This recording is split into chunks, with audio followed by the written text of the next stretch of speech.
What's going on, everyone? Hope you're staying safe. Today I want to talk about something that every producer should know, and that is how to sidechain. And not only how to sidechain, but how to sidechain correctly and to check to make sure your sidechain isn't too little or too thick. The way I'm going to do this is showing you 3 different ways you can do this. 2 are in Ableton's stock plugins, and 1 is a third party. If you don't use Ableton, you can still use one of these techniques in your DAW, and I'll tell you a little bit later about that. The importance of knowing how to sidechain and how thick your sidechain or how thin your sidechain should be. The reason why you need to know this trait is so that your kick and snare, your kick and clap, or whatever you're using during your drops really comes in hard. If you don't, it's going to sound muffled out, and pros and even advanced producers are going to know this, you're not sidechaining correctly. Since Ableton's kind of being a pain for me since this new update, it's working really sluggish, I figured why not do a tutorial for you guys, so I'm gonna dive on in here.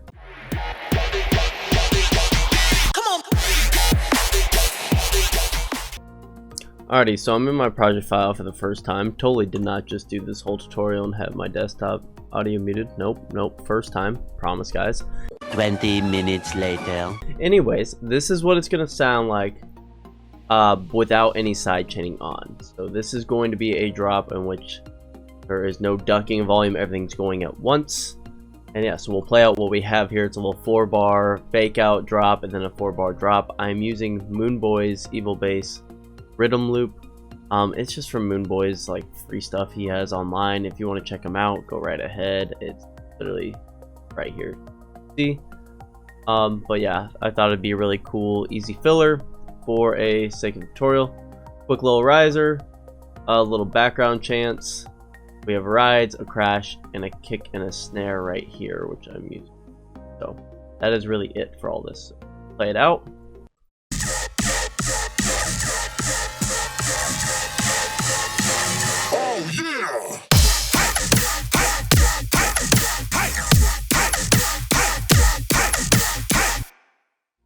Okay, so we can tell the issue off the bat. If you can't, the kick and the snare is getting drowned out.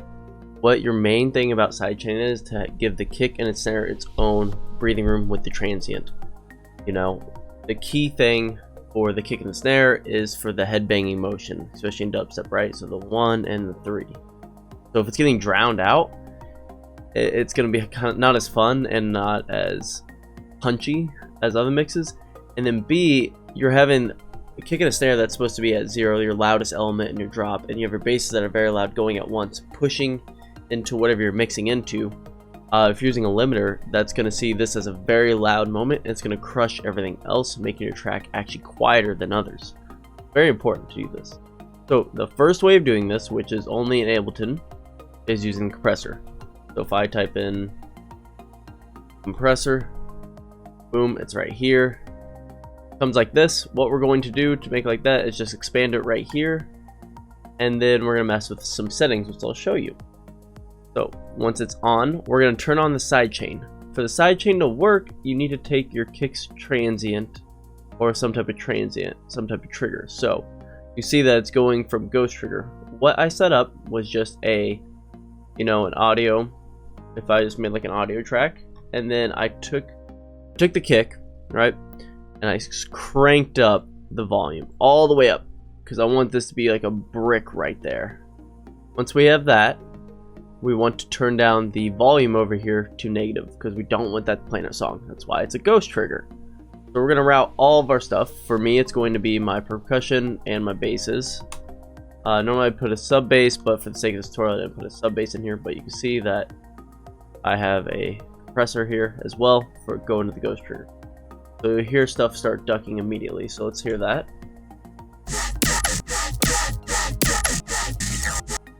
You hear that quick ducking, and that's from whenever that ghost trigger is hitting is when we are ducking the sound. Now setting wise, I would kind of copy this. So it's going to be here traditionally. We're going to set the ratio from 2 to 4. A little higher if you want, but 4 is what Subtronics showed me at an event. attack all the way down, because you want, as soon as that trigger, you want it to duck. You don't want there to be any delay. And the release is typically 50. I would set it a little bit lower for this track, but it depends on your kick and your snare you're using. You know, you have to see the body of your kick and your snare to know. If you're using a big dubstep kick, maybe a little bit longer towards the 50. If you're using like a really thud, smaller kick, maybe a little bit closer. So we'll do like 25. I'll set that for both so it's equal. Next, we're going to turn on the threshold right here. So it comes out here. We want to say if there's any amount of noise, negative infinity, the smallest amount of noise, it's going to trigger this. We don't want there to be a threshold where we don't achieve that. And then lastly, I just like to look at this view here, because if we see in our bases, we can see it's ducking automatic. We see that it's working. Cool. So now we're going to play the track with the compressor as our sidechain and see how it sounds.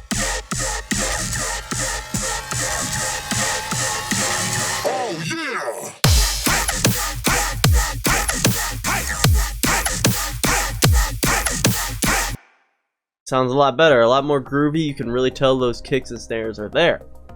Now the next thing I would do, I already did for this, but the next thing I would do is print out my sidechain. So whatever's in sidechain, for example, my percussion and my basses, I'm going to print it out right here. As you can see, everywhere where the kick is, there is in the snare, right here, the noise is ducked. Next thing I would do is take my kick and my snare, and I would pull it into an actual audio. So for the sake of this, we'll do this. So after 17 snare, which is this guy, we'll pull it right here. And we want to make sure that it has enough room for the transient right here, which it is. Pretty good setting. So we can check it. All right, it's not too long. It's not too short where they're clashing. So this is perfect. So it's a good sidechain. So that is the first one, which is using the compressor. We're going to go to the second one now. The second one is going to be a utility. So if you don't have Ableton, you just need something which you can automate the gain of a volume, make it louder or quieter. For Ableton, it is a utility. Now this one, you don't need a ghost trigger, you just need to draw in everything. Kind of sounds like a lot of work, but it really isn't. So for example, you're going to click the gain, hit A to automate. Be there. You can see I've already ducked out the area of the kick there. Starting low and kind of coming back up. Right? So we're going to play it once again without, and then we're going to go with to see the compare. So this is without sidechain. Oh yeah!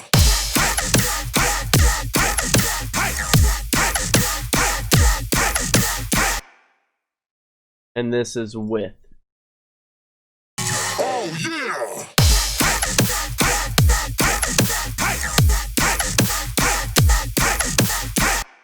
Sounds a lot better, a lot more room for the kick and snare to breathe.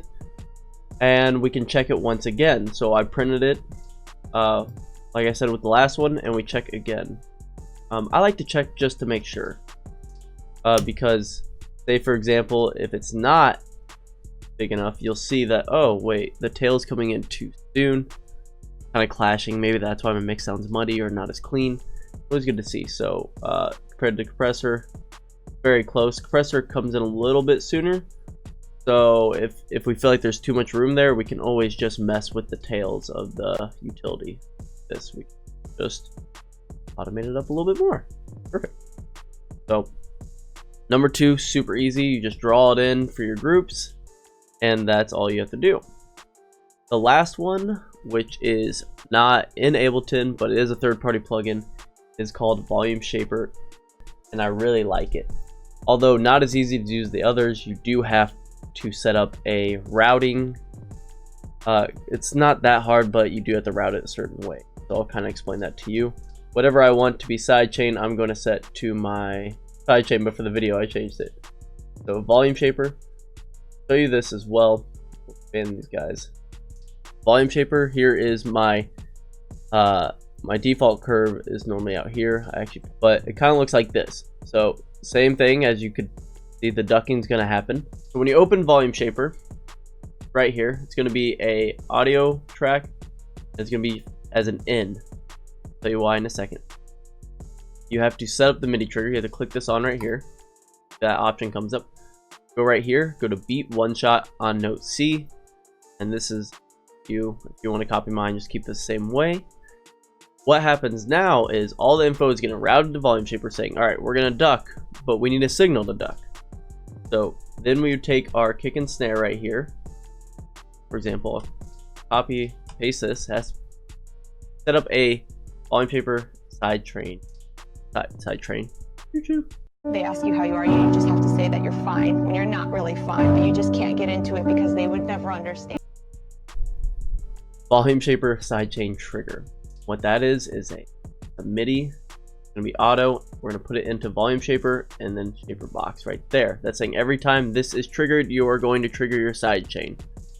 Pro did a really good video. I'll link it below. If the routing still doesn't really make sense, I'll link his video below because he explained it really well. Now this does have to be on C3, so you can see here, otherwise it will not trigger. So boom, like that, and now we should see what we're running through our sidechain here.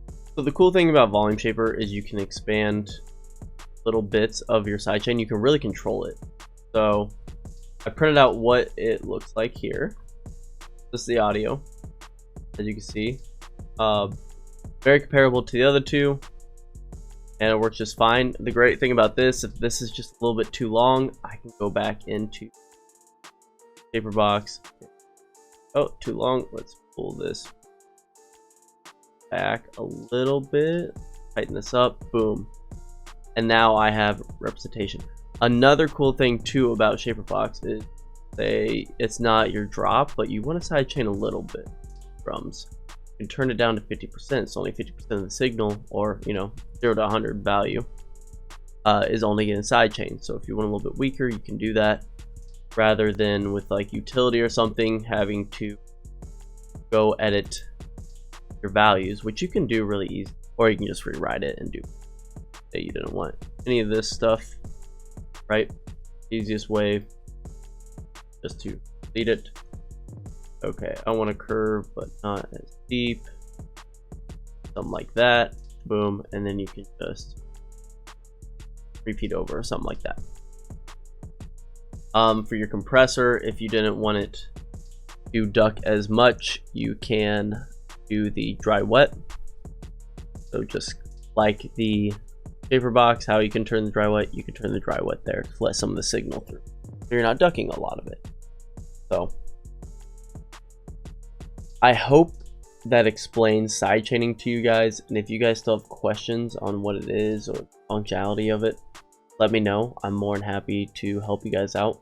But that is going to be it for this video. If you guys like these tutorials and stuff, please hit the subscribe button and hit the like button. And if you guys have any suggested future videos, let me know. Other than that, I hope you're staying safe and well out there, and I'll see you in the next video.